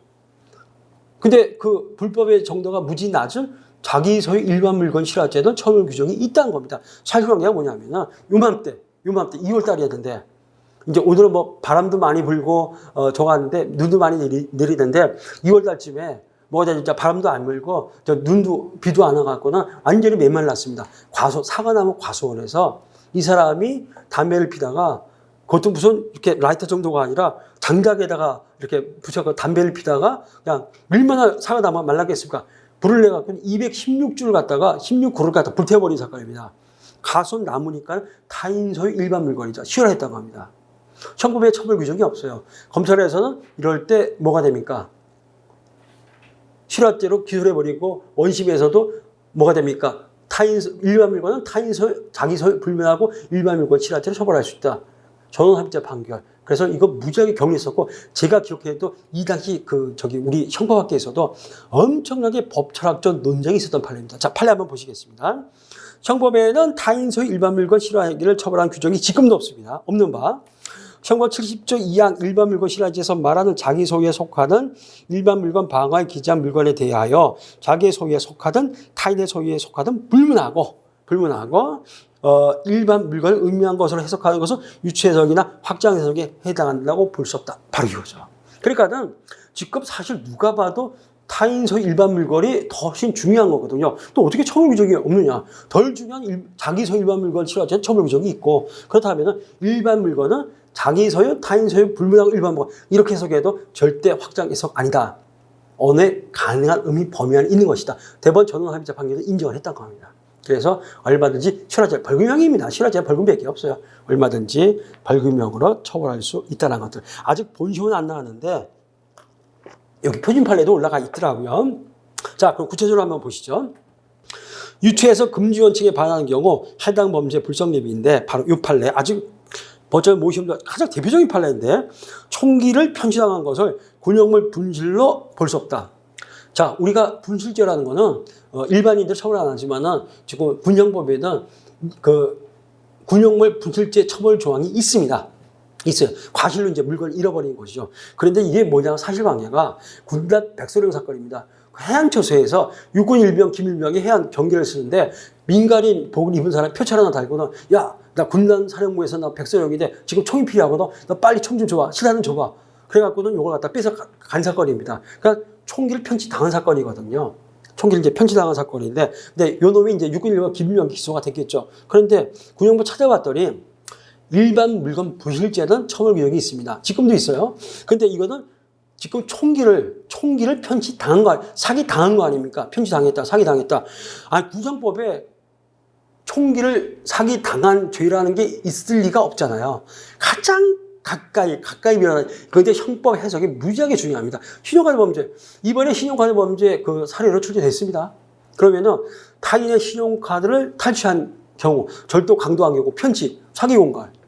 법리가 완전히 다릅니다. 우리 이제 신용카드 범죄 가서 자세히 한번 보시죠. 그러니까는 기본적으로 절도죄, 강도죄는 그 다음에 점유탈부 횡령죄, 탈취죄라고 합니다. 그러니까는 타인의 점유를 뺏어 오는 것이 이제 절도, 강도, 그 다음에 점유탈부 횡령이고, 그 다음에 뭐가 됩니까? 편취는 뭐가 돼요? 이거는 편취죄, 사기 공간의 편취죄, 속여서 슬쩍 갖고 오는 것들, 기망 강박에 의한 의사 표시라는 얘기입니다. 완전히 달라요. 다르거든요. 그럼 분실은 탈취당한 겁니다. 근데 지금 사기당한 거니까 편취죄로 했거든요. 아니, 어떻게 탈취죄를 편취로 해석하느냐? 사기당한 것을 갖다가 어떻게 빼앗긴 것, 도둑 맞은 것과 똑같이 해석하냐? 있을 수가 없다는 얘기입니다. 이거는 그래서 나중에 신용카드 범죄도 요 개념만 아시면은 신용카드 범죄를 해석하는 게 무지하게 편리합니다. 그러니까는 이거는 지금 총기를 갖다가 분실한 것이 아니라 사기당한 것을 갖다 이건 어떠한 경우에도 국회에서 입법을 하지 않는 한 처벌할 수 없다. 이거야말로 유추해석의 전형적인 어떠한 대표적인 사례다. 이렇게 봤던 사건이 되겠습니다. 그 다음에 2번, 이건 11회 때 사례에서 출제가 됐는데 사람의 신체 이미지를 담은 연상은 사람의 신체가 아니라는 것다. 근데 이게 해석이 많이 넓어졌어요. 1항은 뭐냐? 이게 성폭법, 성폭력 처벌법 14조 1항. 카메라 등 이용 촬영죄입니다. 카메라 등 이용 촬영죄인데 1항은 뭐냐? 사람의 신체를 불법 몰카죠. 몰카. 하는데 이거는 무조건 사람의 신체를 무조건 직접 찍어야 됩니다. 이건 안 바뀌었습니다. 1항이라는 얘기죠. 1항인데 문제는 따라서 지금 이거 작년 법전년 모의시험에서 출제가 됐지만은 사람의 이제 그 거시기 장면을 갖다가 지금 영상이잖아. 그걸 또 찍었다. 그러면 성폭법 14조 1항에 몰카 직접 촬영죄가 적용되냐 적용되지 않습니다. 사람의 신체를 직접 촬영해야 되는데 이거는 그 촬영 영상 또 촬영했잖아요. 재촬영. 그러니까 재복사죠. 이거는 1항은 적용되지 않습니다. 근데 2항도 원래 이 규정이 적용되는데 2항이 2020년에 개정이 됐어요. 2항은 뭐냐면 반포 제공죄 등입니다. 반포죄 제공죄 등. 근데 이번에 객관식도 여기서는 출제가 됐습니다. 이번 13회 때 객관식 출제가 됐는데 2020년에 개정이 되면서 그러다 반포 제공죄는 일단은 그 영상을 또 찍었잖아요. 그러니까 기본적으로 복사고 재복사입니다. 그래서 재복사했다. 근데 이거는 넓어져 갖고 그걸 갖다가 사람한테 제공하고 반포하고 뿌렸죠. 그거는 이제 처벌받습니다. 법적 개정을 통해서. 그러나 1항은 지금도 변함이 없습니다. 1항이 적용되려면 몰카죄가 적용되기 위해서는 직접 촬영, 직촬영만. 직촬영한 영상을 또 촬영했다. 요거는 1항은 절대 적용될 수 없다. 근데 그걸 갖다가 어디다 반포, 제공했다, 배포했다. 그거는 2항에 의해서 지금 적용받고 그거는 2020년에 개정이 됐기 때문이다. 요거 지금 1항을 의미하고 있다는 것들 이렇게만 한번 보시죠. 다 볼 수는 없지만 3번도 한번 보시죠. 세급 수납 영수증은 공문서가 아닙니다. 왜냐하면 세급 수납 영수증 금액을 좀 바꿨어요. 공문서 위조죄로 기소를 해야 되는데 아니라는 거죠. 왜? 자, 세금 저도 세금 내지만 어디다 냅니까? 세금 세무서에 가서 미쳤어? 우리 집 옆에 있는 은행 가서 내지. 그 세금 영수증 나오면은 은행에서 취급하는 문서가 사문서거든요. 아무리 세금 수납 영수증이 하더라도 공문 많습니다. 그러다 은행에서 다루기 때문에 사문서지 공문서가 아니거든요. 사문서 위조죄로 처벌해야지. 사문서 변조죄로 처벌해야지. 공문서 변조죄로 처벌하면 어떤 실익이 있을까요? 공문서 변조죄 10년이야. 사문서 변조죄 5년이야. 2배 차이입니다. 그렇기 때문에 지금 세금 수납, 은행에서 다루던 세금 수납 영수증은 사문서지 공문서가 아니다. 공문서 변조죄로 처벌할 수 없다라는 것들. 자, 그런 경우, 무지 많습니다. 8번도 한번 보시죠. 면허 정지 상태에서 원동기 장치 자전거로 운전한 것은 무면허 운전이 아니다. 요새 킥보드 같은 거. 자, 자동차 무면허 운전. 첫 번째, 무면허. 그냥 뭐 면허 없이 운전하는 거. 두 번째, 면허 정지 상태에서 운전하는 것도 무면허 운전입니다. 그런데 원동기 장치가 스쿠터, 125cc 이하 스쿠터, 또는 요새 킥보드, 전동 킥보드 이런 것들. 근데 이건 어떻게 되느냐면 지금 개정됐어요. 지금 개정돼 갖고는 면허 정지 상태에서 하는 것도 지금은 무면허 운전 많습니다. 이 당시 이때는 없었거든요. 거기 이런 조항이 없었습니다. 그랬더니 대법원은 여기는 무면허는 면허 없이 그 스쿠터를 운행하는 것만 무면허지 면허 정지 상태는 아니다. 그래서 자동차는 그렇지만은 스쿠터 125cc 이하 원동기 장치 자전거는 안 된다. 그래서 면허 정지중 운행은 무면허 운전이 아니다. 이렇게 됐습니다. 근데 개정을 해갖고는 지금은 면허 정지 상태에서 요 판례 때문에 개정이 된 거죠. 지금은 이제 처벌하고 있지만 이 당시에는 무면허 운전으로 처벌할 수가 없었다는 것들. 관련 판례 또 있죠. 원동기 장치 자전거는 운전자 폭행죄 자동차가 아니다. 무슨 얘기냐? 우리 운전자 그 폭행죄는 뭐죠? 우리 시내버스 타면 있잖아요. 지금 운전자 운행 중인 그 버스 운전자를 폭행하면 특가범 가중처벌 받습니다. 그거거든요. 그러니까는 우리 그 전 법무부 차관 하던 분이 왜 자동차 그 영업용 택시 기사 때려갖고 유죄 판결 맞지 않았습니까? 집행유예 나왔잖아요 얼마 전에. 바로 그런 사건들입니다. 그런데 문제는 이때 그 자동차에 스쿠터 아니다 전동 킥보드가 여기 해당되느냐 그랬더니 에이 전동 킥보드나 아까처럼 125cc 이하 무슨 이게 뭐 거시기 이게 무슨 그러니까는 뭐 자동차 그런 거 아니야. 그러니까는 얘는 빠지란 얘기죠. 그래서 요거는 원동기 장치 자전거 120cc 그 스쿠터 같은 거 그거는 특가법에서 말하는 운전자 폭행죄에서 그 자동차 아닙니다. 자동차 아니라는 것들 그건 좀 너무했죠. 그런 경우들. 그래서 이런 거 무지하게 많습니다. 또 이런 거. 11번 공정서 정보는 공정수서 원본이 아니라는 것들. 근데 원본과 정본에 무슨 차이가 있을까요? 원본은 원래 작성할 때 그 작성 원본입니다. 정본 한번 카피 뜬 거, 복사한 거, 그게 정본이에요. 복사본이 원본이 될 수가 없겠죠. 이런 것들 좀 가르쳐 줘 봐라. 판례 무지하게 많습니다. 이렇게 한번 보시죠. 자, 14번. 땅콩 회항 사건.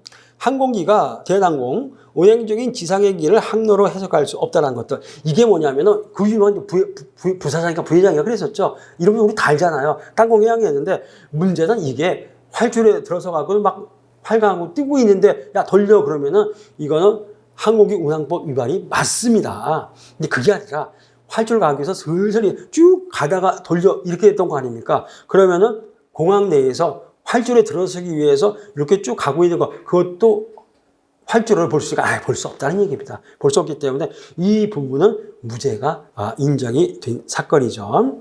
그 다음에 16번 한번 설명드릴게요. 이거 최근 판례입니다. 2023년 6월 29일 최근 판례인데 요거 이제 워낙 예민하니까 자신이 지배하지 않는 서버에 아청물입니다. 아청물에 접근해서 다운로드 받을 수 있는 인터넷 주소 URL을 제공받은 것에 그친 경우 음란물 소지가 아니다. 요새 그 부검문자 안에 URL 누르지 말라고 그러죠. 보이스피싱이다. 그러면 휴대폰이 싹 깔아갖고는 그 안 정보 다 뽑아낸다. 어휴, 진짜 친한 데서 그거 하는데 그거 못 누르게 있더라고요. 그런 식으로 하지 않습니까? 바로 URL 같은 거. 저도 몇 번 눌러봤지만 다 정보 다 뜨지 않습니까? 그러한 경우들. 근데 그 아청물에 접근할 수 있는 URL을 받았다. 이것만 갖고는 음란물 소지죄는 아니라는 얘기입니다. 이것만 갖고. 근데 판례 또 나왔습니다. 이건 2023년 작년 10월 10일. 또 무지하게 많죠.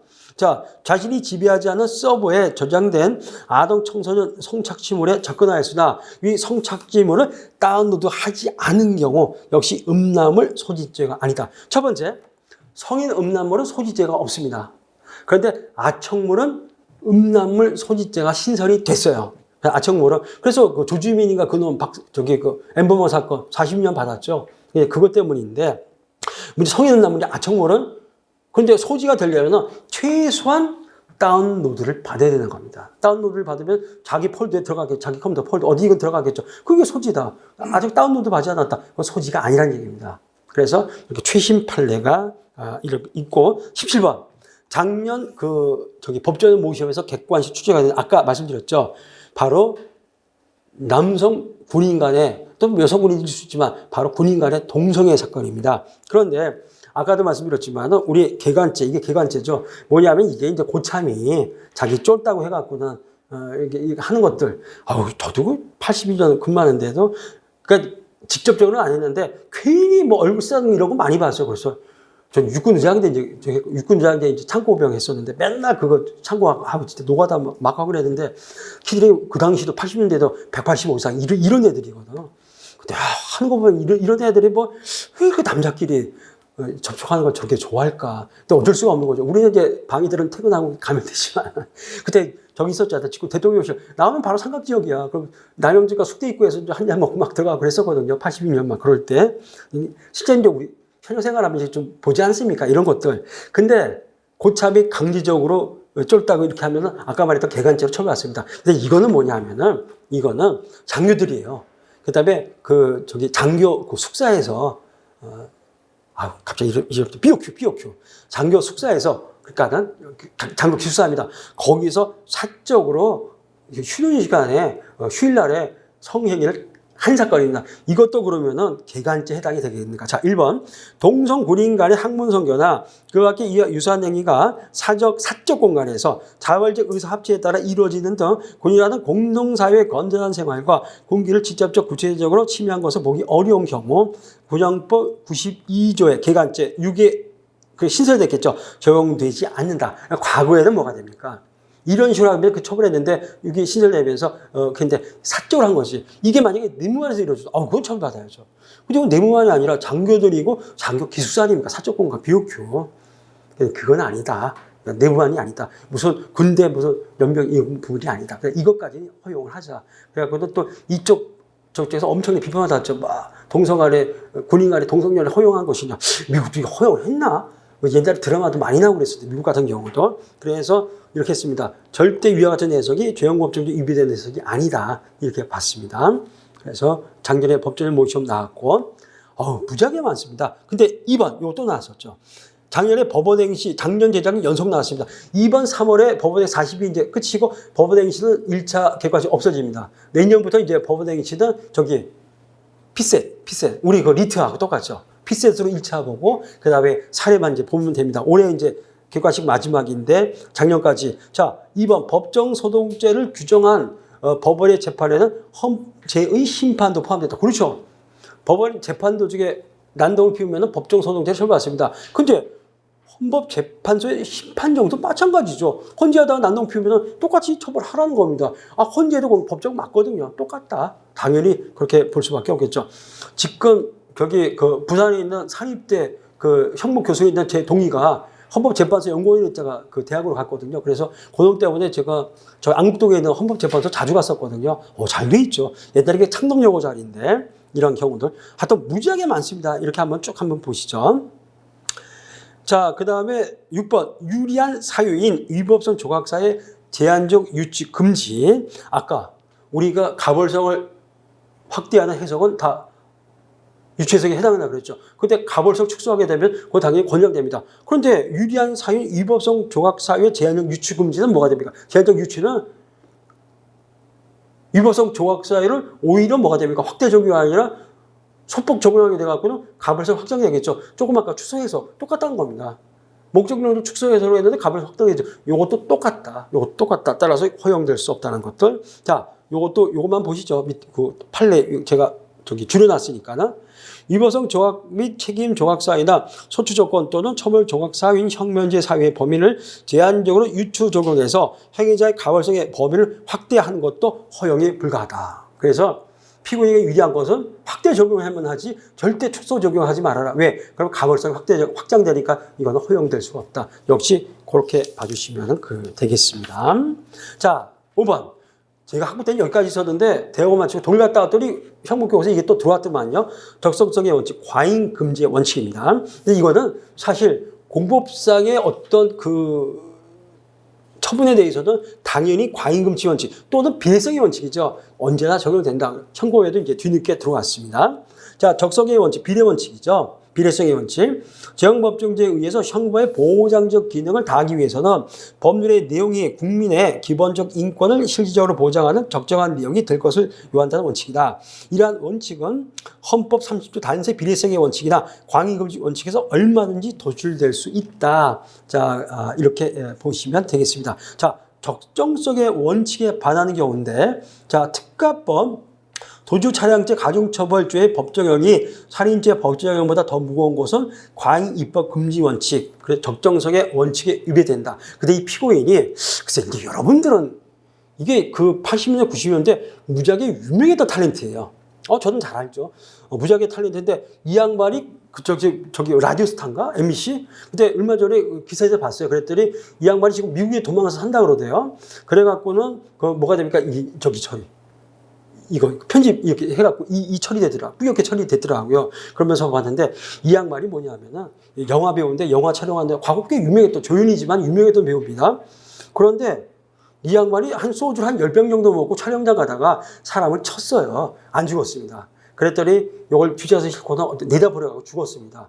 죽여버렸거든요. 그랬는데 이걸 갖다가 살인죄보다 더 무겁게 그러니까는 뭐 무기 사형 이 정도로 해놨다는 겁니다. 그랬더니 대법원이 이건 아니다. 살인죄도 사형 그러니까 5년 이상 사형 무기인데 어떻게 이게 없느냐 해갖고는 이걸 갖다가 이제 법정을 낮췄다는 겁니다. 법정을 낮췄어요. 지금은 어떻게 살인죄와 똑같이 5년 이상 사형 무기 이렇게 돼 있습니다. 치고 도망간 게 아니라 이거는 아직 살인 사람은 자동 태우고 유기돼갖고 죽인 경우 지금은 이제 이렇게 돼 있고 이 바람에 이 양반이 법이 개정되면서 혜택을 톡톡히 받았고 1년 만인가 출소를 했습니다. 말도 안 되는 소리죠. 그래갖고 그 후로도 몇 년인가 계속 나오고 그 MBC 그 유명한 거 있잖아요. 일단 예능 프로 세바퀴인가 세바퀴 거기서도 고정 패널 막 나오고 그랬거든. 어느 날부터 안 모이더니 결국 이게 문제가 되니까 미국 가서 사시고 이 양반 옛날 과거 나오면 다 무역에 처리했거든요. 못 보게 해놨더라고요. 그 혜택을 너무나 이걸 받아버린 아니 사람을 죽여놓고도 1년밖에 안 살고 나와. 유명한 탤런트였었는데 그 사건입니다. 그 사건인데 근데 그 어쨌든 지금 이제 그 법적이 조정이 됐습니다. 그 다음에 그때는 사람 치고 죽었는데 도망가게 되면은 그때 이제 5년 이상 사형 무기. 지금 또 조정이 됐죠. 지금은 어떻게 됩니까? 지금은 5년 이상 무기. 지금은 이제 법정이 이렇게 조정이 됐습니다. 이거는 누가 봐도 과잉금지 원칙에 반한다. 그런데 적성석의 원칙에 반하지 않는데 바로 이제 요거 1번 강도상해죄 법정의 하한을 살인죄 그것보다 중하게 규정한 거. 살인죄는 하한이 5년 이상, 강도상해 7년 이상. 그러면은 과잉금지 아니냐? 그랬더니 아니다. 그렇지만은 상을 봐라. 지금 강도상해죄 무기인데 살인죄는 그 제일 무서운 사형이 있거든요. 물론 사형 선고도 안 하지만 그렇기 때문에 전체를 보면은 과잉금지 원칙에 반하는 것이 아니다. 자, 이렇게 봤습니다. 자, 또 그 다음에 3번입니다. 아까 말씀드렸죠. 추진 안 됐어요. 자, 도시 및 주거 환경 정비법, 도정법이라고 합니다. 혹시 여러분들 집이 뉴타운에 설정되면 이거 받게 되는데 도정법에 있어서 주택 재건축조합의 임원을 뇌물죄 적용에 있어서 공무원으로 이직한 것. 저도 처음에는 너무했다 했는데 막상 조합원이 되고 봤더니 너무한 게 아니구나. 정말 어마어마한 돈이 왔다 갔다 하는구나. 이거는 뇌물죄로 해서 의제해서 처벌할 수 있겠다. 바로 이런 것들 절대 과잉금지 원칙에 반하지 않는다. 이 정도로 봤습니다. 죄용법정의 원칙은 객관식에서는 2년에 한 번씩 꼭 나옵니다. 그렇지만은 형법의 가장 기초 중에 기초니까는 그 내용 좀 상세히 아실 필요가 있겠습니다. 자, 쉬었다가 형법의 적용 범위 이거 들어가시죠.